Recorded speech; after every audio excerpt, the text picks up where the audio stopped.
Bueno, bilgune feminista sortu zenetik, harreman estua izan dut haiekin. Bilgunekoek, hasieratik, beste talde feminista batzuekin bat egiteko saiakera egiten zituzten.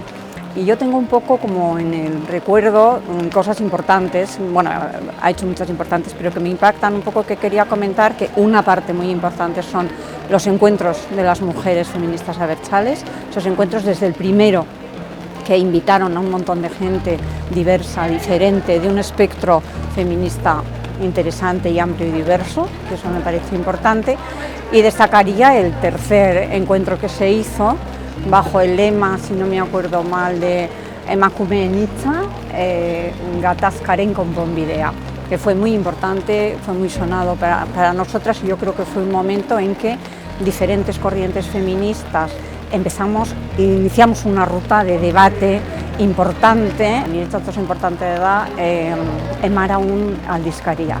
Hori gure herrian euskarazko aldizkari bakarra feminista da puntazo bat. Ordun nola orain zer gutxiago babes ematen baino, ez?